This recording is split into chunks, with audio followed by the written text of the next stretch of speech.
기증자 떴습니다. 지금 당장 수술 들어가셔야 해요. 이지혁은 그 말을 듣는 순간 숨이 턱 막혔는데요. 그런데 더 끔찍한 건 수술 동의서에 적힌 공여자 코드가 확인되는 순간이었습니다. 그 심장 알고 보니 아버지 이상철의 심장이었거든요. 도대체 무슨 일이 있었던 걸까요? 오늘은 5가지 근거를 따라가면서 왜 이런 일이 벌어졌는지 끝까지 밝혀드리겠습니다. 근거는 뒤로 갈수록 하나씩 터지고요. 마지막 근거가 나오는 순간, 아, 아버지는 처음부터 이걸 준비했구나 하고 소름 돋으실 겁니다. 그날은 이상하게도 모든 전화가 한 사람을 향해 꽂히던 날이었습니다. 이지혁 휴대폰이 먼저 울렸고요. 뒤이어 박성재 휴대폰도 울렸고 집 쪽에서도 전화가 끊기질 않았습니다. 더 웃긴 건요. 그 와중에 지은호까지 병원으로 달려오게 됐다는 겁니다. 누가 불렀냐고요? 아무도 안 불렀는데요. 그냥 그날은 느낌이 사람을 끌고 다니던 날이었습니다. 이지혁은 병원 코디네이터 목소리를 듣자마자 괜히 웃음이 나올 뻔했어요. 기쁜 웃음이 아니라요. 너무 말이 안 돼서요. 이지혁님 맞으시죠? 공여자 나오셨습니다. 지금 바로 오실 수 있을까요? 지금요? 네. 지금부터는 시간 싸움입니다. 시간 싸움. 이 말이 이상하게 이지혁 가슴을 더 누르기 시작했습니다.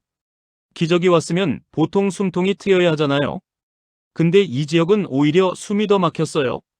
기쁘다기보단 뭔가 불길한 예감이 먼저 치고 올라왔습니다. 이지혁이 조심스럽게 묻습니다. 공여자 상태는? 코디네이터가 짧게 말합니다. 뇌사 판정 절차 진행 중입니다. 이식 가능 판정은 완료됐고요. 뇌사. 그 단어가 귀에 박히는 순간 이지혁은 손끝이 차갑게 식었습니다. 누군가의 끝으로 내 삶이 이어진다는 사실이요. 머리로는 알고 있었는데 귀로 들으니까 갑자기 현실이 되더라고요. 그런데 여기서 끝이 아니었습니다. 전화를 끊기도 전에 박성재에게 전화가 왔거든요. 야, 너 지금 어디야? 나 병원 가. 공여자 떴지. 박성재는 한 박자도 쉬지 않고 말합니다. 나도 가. 너 혼자 가면 사고 친다. 이지혁은 무슨 사고냐고 웃어야 하는데요. 웃음이 안 나왔습니다. 이상하게 그날은 모든 게 무거웠어요. 둘이 병원으로 뛰어가는데 병원 로비에 들어서는 순간 공기가 확 바뀝니다. 갑자기 직원이 박성재에게 다가와요. 박성재님이시죠? 보호자 확인이 필요해서요. 보호자. 그 말이 이상했죠. 이식 수술은 본인 확인이 먼저인데요. 근데 왜 보호자부터 찾을까요? 이때부터 뭔가 이상하다는 느낌이 더 강해집니다. 그리고 결정적으로 다른 직원이 뛰어옵니다. 혹시 이상철 환자 보호자분 오셨나요? 이지혁이 멈춥니다. 박성재도 멈춥니다. 이상철이요? 직원이 고개를 끄덕입니다. 응급으로 들어오셨는데요. 의식이 없습니다. 지금 바로 오셔야 합니다. 이상철. 그 이름이 병원에서 들리는 순간 이지혁은 머리가 멍해졌습니다. 심장 공여자가 떴다는 날 아버지가 응급실에 실려왔다. 그리고 같은 병원이라고요? 이건 너무 잔인하게 맞물리잖아요. 이지혁은 발이 안 떨어졌습니다. 그런데 코디네이터가 다시 이지혁을 부릅니다. 이지혁님, 이식 수술 준비 들어가셔야 합니다. 지금은 정말 시간이 없어요. 시간이 없다. 그 말이 다시 한번 이지혁을 찢어넣습니다. 이지혁은 박성재를 쳐다보고요. 박성재도 흔들리고 있었습니다. 박성재가 이지혁 팔을 잡고 낮게 말합니다. 지혁아, 너는 일단 준비해. 이지혁이 목소리를 눌러 말합니다.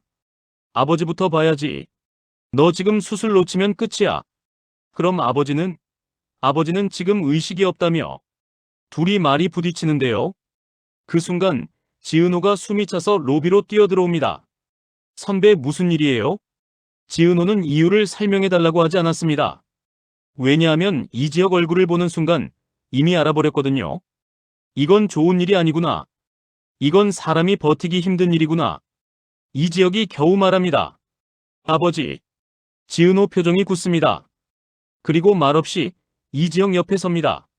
지은호는 그런 사람입니다. 위로의 말을 던져서 상황을 더 흔들지 않고요. 그냥 옆에 서서 버티게 해주는 사람. 그런데요. 그때였습니다. 코디네이터가 서류를 내밉니다. 동의서 확인만 하시고요, 바로. 이지혁은 그 서류를 보자마자 손끝이 얼어붙습니다. 왜냐하면 서류맨 아래에 적힌 공여자 코드가 방금 이상철 환자 보호자라고 부르던 그 접수 코드와 똑같았거든요. 이지혁이 속삭이듯 말합니다. 장난치지 마. 박성재가 서류를 보고 얼굴이 하얘집니다. 지혁아. 이지혁이 고개를 세게 젓습니다. 아버지가 공여자라고. 아버지 심장을 내가 받으라고. 여기서 첫 번째로 사람들이 무너지는 지점이 나옵니다. 이건 기쁨도 슬픔도 아닙니다. 그냥 정신이 찢어지는 느낌이에요. 살고 싶은 마음이 사라져서가 아니라요. 이런 방식으로는 못 산다는 마음이 사람을 붙잡아 버리는 겁니다. 이지혁은 순간적으로 수술을 거부하려고 했습니다. 그런데 지은호가 이지혁 앞을 막아섭니다. 선배. 지은호 목소리가 떨리는데요. 그래도 또박또박합니다. 선배가 지금 멈추면 상철 선배님 마음이 어디로 가요? 이지혁이 눈을 부릅뜨니다. 그걸 내가 어떻게 알아? 지은호가 숨을 들이마시고 말합니다. 상철 선배님은 선배가 살면 그걸로 된다고 생각하실 분이에요. 그런 분이니까 더 못 멈춰요. 이지혁은 그 말에 더 미칠 것 같습니다. 그게 제일 잔인한데. 이제부터 근거 1입니다. 왜 하필 같은 날 같은 병원에서 심장공여와 아버지 응급이 동시에 터졌는가? 병원 응급실로 뛰어가서 확인하니까 의사가 너무 차갑게 말합니다. 이상철 환자분은 뇌출혈입니다. 현재 의식이 없고요. 뇌압이 높습니다. 회복 가능성은 솔직히 장담하기 어렵습니다. 이지혁은 그 말을 듣는 순간 눈앞이 빙글 돌았습니다. 박성재가 이지혁을 붙잡고요. 이지혁이 의사에게 묻습니다. 우리 아버지 살아요? 의사가 바로 대답 못합니다. 그 침묵이 대답이었죠. 그런데 여기서 더 잔인한 말이 이어집니다. 그리고 장기기증 서약이 확인됐습니다. 이지혁이 고개를 번쩍 듭니다. 장기기증 서약이요? 예. 오래전에 등록이 되어 있었고요. 이지혁은 말이 안 나오죠. 아버지가 그런 걸 했다고요? 왜요? 언제요? 왜 한 번도 말 안 했죠? 박성재가 낮게 말합니다. 너한테 말했겠냐? 지은호가 작게 중얼거립니다. 상철 선배님은 원래 혼자 다 품는 분이잖아요. 여기서 이상철이라는 사람의 방식이 다시 드러납니다. 상철은 누군가를 흔들게 만드는 말을 잘 안 합니다. 특히 가족을 더 흔들게 만드는 말은요. 그래서 아들이 병을 숨기듯이 상철도 자기 결심을 숨겼을 가능성이 큽니다. 그런데 왜 오늘 이런 일이 터졌냐고요? 지금부터 근거가 뒤로 갈수록 더 정확해집니다. 근거 2. 이상철은 이미 확인을 했다. 이건 우연이 아니라 준비였을 가능성이 큽니다. 응급실 앞에서 정신이 나간 이지혁에게 간호사가 작은 봉투 하나를 건넵니다. 환자 소지품에서 이 메모가 나왔습니다. 이지혁이 봉투를 열어보는데요. 짧은 메모가 한 장 들어있습니다. 코디네이터 연락. 심장 이식 대기자 확인. 이지혁. 그 글씨가 이상철 글씨입니다. 짧고 투박한데 이상철 특유의 버티는 글씨였어요. 이지혁은 숨이 멎습니다. 아버지가 이걸. 박성재가 이지혁을 보며 말합니다. 지혁아, 너 몰래 들었겠지? 너 그 말 했잖아. 나 잘 죽을 수 있게 도와달라고. 이지혁은 그 말이 나오자마자 얼굴이 굳습니다. 그 말은 이지혁이 한 사람에게만 했던 말이었거든요. 가족한테는 숨기고 박성재에게만 털어놨던 말. 그러니까 이상철이 알게 된 건요. 대놓고 들은 게 아니라면 문 밖에서 들었을 가능성이 큽니다. 이상철이 문 밖에서 아들 목소리를 듣는 순간 어떤 생각을 했을까요? 내 아들이 죽는다고. 그 순간 부모는요, 계산을 안 합니다. 그냥 마음이 한쪽으로 미친 듯이 쏠립니다. 살려야 한다. 그 말밖에 안 남아요. 근거 3. 이상철은 결심을 오래 품고 있었고 마지막에 실행하려 했다. 이건 단순히 장기기증 서약이 있다는 수준이 아닙니다. 이상철은 아들에게 가게 할 방법을 고민했을 가능성이 큽니다. 의사가 아주 조심스럽게 말합니다. 환자분이 들어오실 때 계속 같은 말을 반복하셨습니다. 이지혁이 목을 잠깐 움켜쥡니다. 뭐라고요? 의사가 말합니다. 지혁이 먼저야. 지혁이 살려야 돼. 그 말을 듣는 순간 이지혁은 다리에 힘이 풀립니다. 아버지는 마지막 순간에도 아들을 먼저 불렀습니다. 그게 상철의 인생이었죠. 늘 가장으로 버티고 가족을 먼저 생각하는 방식. 이지혁은 그 말이 너무 잔인해서 오히려 화가 올라옵니다. 왜? 왜 그렇게까지 해? 왜 나를 살리려고? 이지혁은 말을 끝까지 못합니다. 끝내버리면 진짜가 되니까요. 박성재가 이지혁 어깨를 잡고 말합니다. 지혁아, 지금은 결정해야 해. 너 수술 들어가야 돼. 이지혁이 고개를 젓습니다. 못해. 아버지 심장을 내가 못 받아. 지은호가 조용히 끼어듭니다. 선배가 안 받으면 상철 선배님 마음이 더 아파요. 이게 진짜 잔인한 포인트입니다. 받아도 죄책감, 안 받아도 죄책감.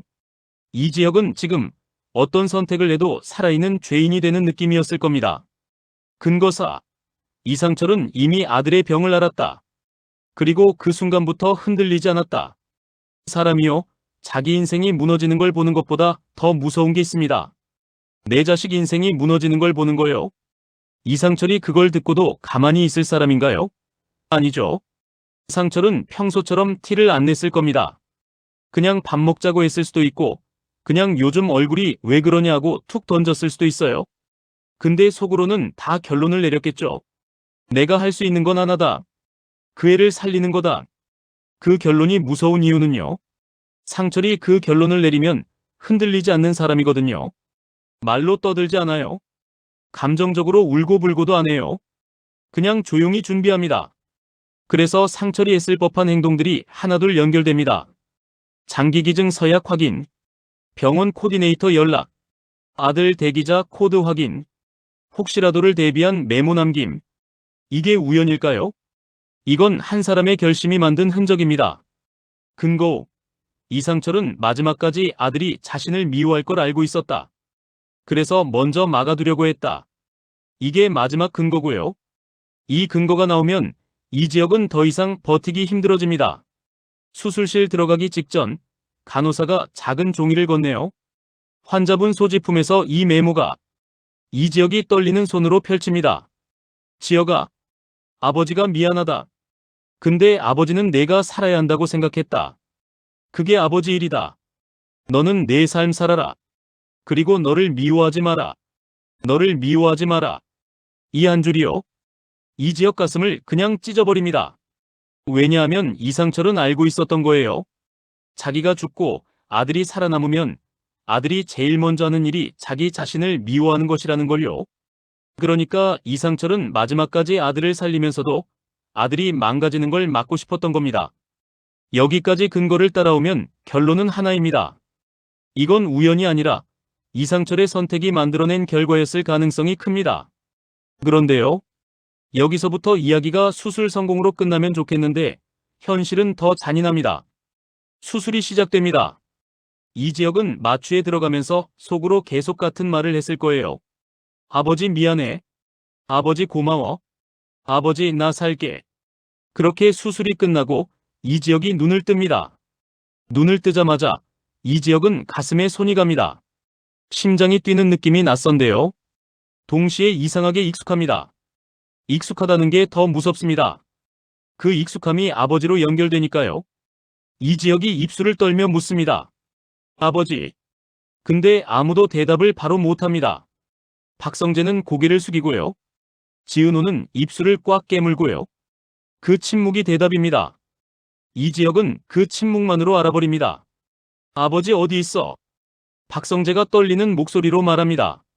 지혁아 아버지 갔어. 그 순간 이지혁은 울지도 못합니다.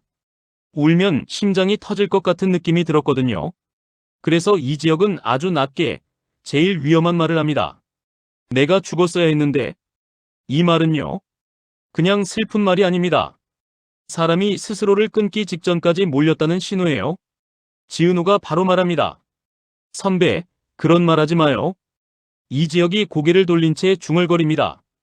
그럼 뭘 말해? 이게 맞아. 지은호가 조용히 이지혁 손을 잡습니다. 맞고 틀리고를 지금 따지면 선배가 더 망가져요. 상철 선배님은 선배가 망가지는 걸 제일 싫어하실 거예요. 이지혁은 숨을 들이마시는데요. 숨이 떨립니다. 살아났는데 살아있는 게 죄 같고요. 살아있어서 더 아픕니다. 여기서부터는 회복이 아니라 버팀입니다. 이지혁은 몸이 회복돼도요. 마음은 회복이 안 됩니다. 밥을 먹다가도 문득 아버지 밥 먹었나가 올라오고요. 문을 열다가도 아버지 들어오나가 올라옵니다. 근데 그 생각이 올라오는 순간마다 현실이 딱 한 번씩 이지혁을 후려칩니다. 없지. 아버지 없지. 하루에 10번, 20번. 그렇게 이지혁은 매일 찢깁니다. 박성재는 이지혁이 멈추지 못하게 일부러 말을 던집니다. 야, 너 이제 농구는 하지 마. 내가 대신 뛰어줄게. 이지혁이 억지로 짜증을 냅니다. 너 지금 장난할 때야? 박성재가 웃지도 못하고 말합니다. 그래도 내가 화라도 내야 살아있는 거니까. 이 말이요. 박성재가 이지혁에게 주는 생존용 말입니다. 박성재는 이지혁이 죄책감에 잠식되면 진짜 끝인 걸 아니까요. 지은호는 옆에 앉습니다. 지은호는 꽃을 가져오지도 괜찮아요를 남발하지도 않습니다. 그냥 옆에 앉아서 이지혁이 혼자 무너지지 않게 옆을 지켜줍니다. 그러다 지은호가 아주 조용히 말합니다.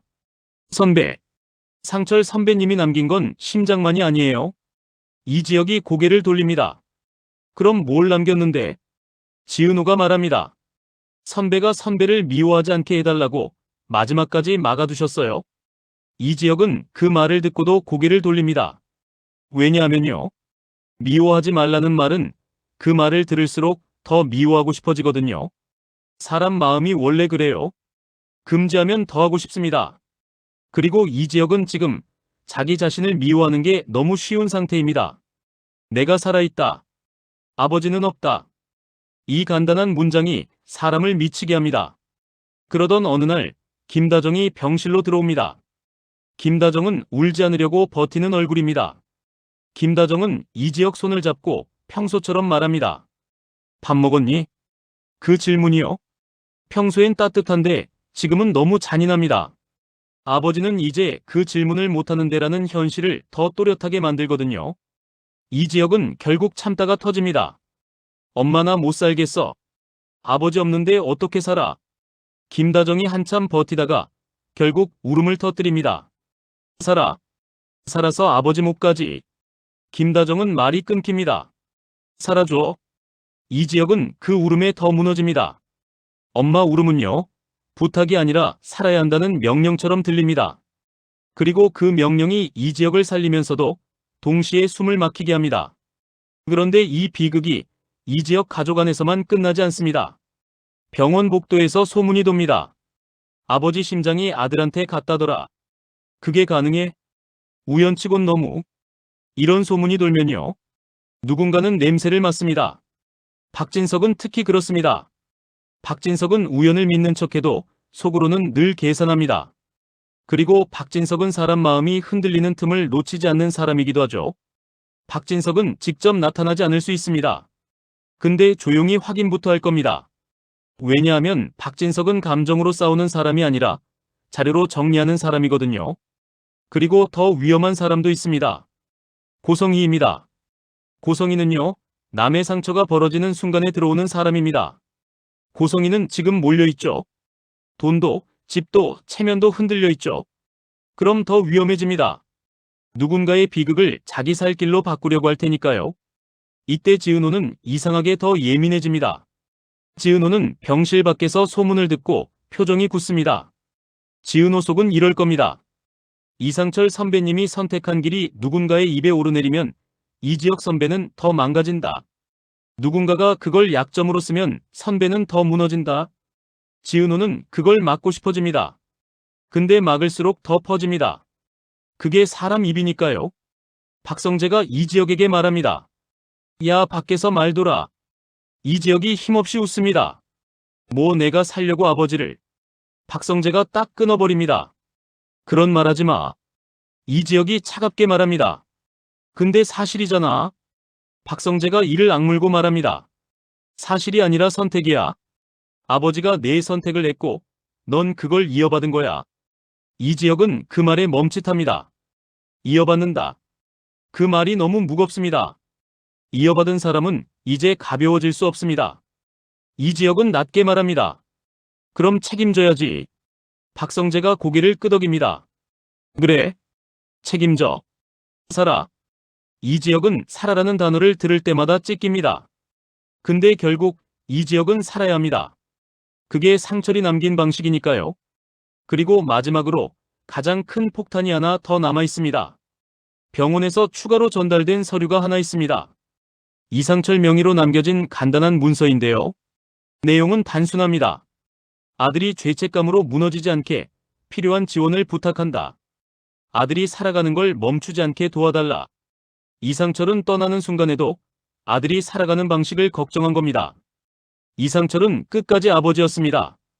근데요, 이 문서가 누군가에게 알려지는 순간 이건 감동이 아니라 약점이 될 수도 있습니다. 누군가가 아버지 희생으로 살아난 아들이라는 프레임을 씌우기 시작하면요, 이지혁은 더 숨을 못 쉽니다. 그래서 이 이야기는 지금부터가 진짜 시작입니다. 이지혁이 이 심장을 품고 살아갈수록 이지혁은 더 단단해질까요? 아니면 죄책감이 더 깊어져서 자기 자신을 더 미워하게 될까요? 그리고 그 틈을 고성이가 그냥 두고 볼까요? 박진석이 조용히 확인을 끝낸 다음 어떤 선택을 할까요? 이상철의 심장이 이지혁에게 갔다는 사실이요, 가족을 붙잡는 끈이 될 수도 있지만 누군가가 들이대는 칼자루가 될 수도 있습니다. 지금 이 순간에도 병원 복도 어딘가에서는 누군가가 이런 말을 하고 있을 겁니다. 이거 진짜 우연이야? 아니면 누가 판을 짠 거야? 그리고 그 질문이 커질수록 이지혁은 더 살아야 하고, 더 버텨야 하고, 더 무너지지 말아야 합니다. 왜냐하면요, 아버지가 떠난 날은 끝이 아니라 누군가가 움직이기 가장 좋은 날이기도 하거든요. 기증자 떴습니다. 지금 당장 수술 들어가셔야 해요. 이지혁은 그 말을 듣는 순간 숨이 턱 막혔는데요. 그런데 더 끔찍한 건 수술 동의서에 적힌 공여자 코드가 확인되는 순간이었습니다. 그 심장 알고 보니 아버지 이상철의 심장이었거든요. 도대체 무슨 일이 있었던 걸까요?